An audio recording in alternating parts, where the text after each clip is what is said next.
Good morning. This is John from the Springs Mennonite Church, and I'm here today on the beginning of another week. In fact, it's the beginning of another month, and I hope you had a great July because now we're beginning in August. And this week, I want to have a new topic. Topic is, who is God? Now, we could say a lot of things about that and could find a lot of scriptures. But I want to talk about 5 scriptures that are found in the book of Psalms. And I hope you'll follow along and I hope you'll think about who is God. You know, a lot of people have lots of thoughts. Sometimes let's just say they're wrong. So let's dig in here. The first one today on Psalm 86 and verse 5. Who is God?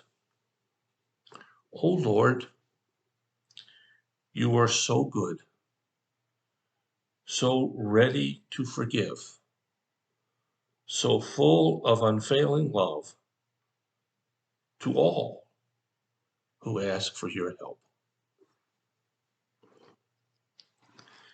Now, I know a lot of people think God is out to get them.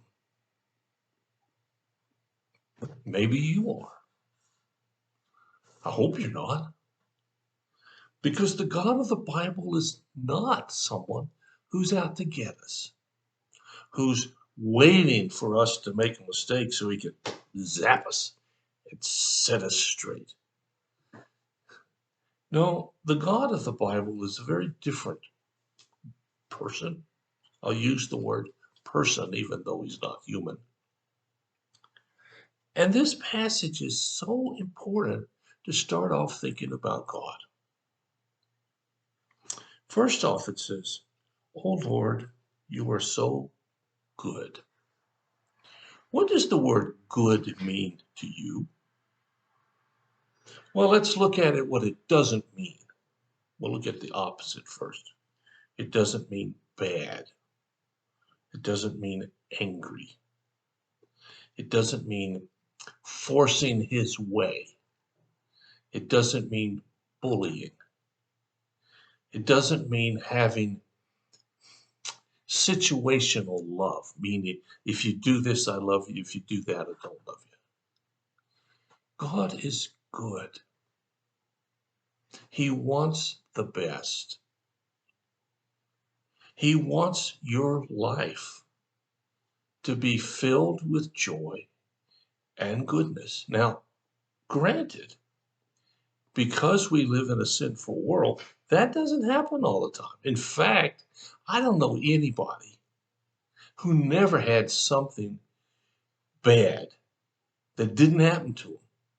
I mean, it's just going to happen. Even if, like my wife the other day was it's not shelling, but cutting the corn off with the cob. I bought her a new cob cutter, I guess you could call it, and she loves the thing, but she cut her finger with it. Again, it's not that the cutter's bad. It's just it just kind of gets in the way sometimes. Well, life is full of times when things happen that aren't good.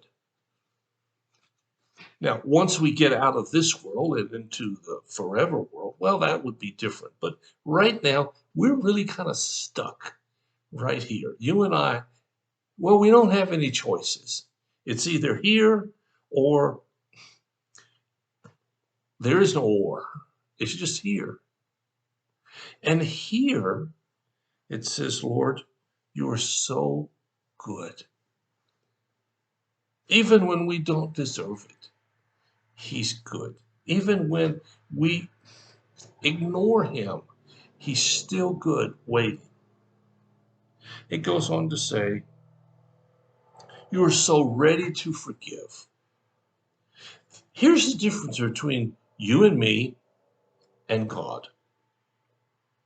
He never, ever, ever passes up the opportunity to forgive someone who asked for it. Does that describe you?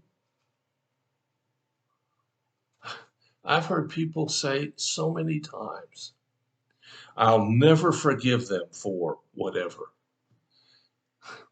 That's so sad. I mean, it's not that we're talking about justice or vengeance or getting even.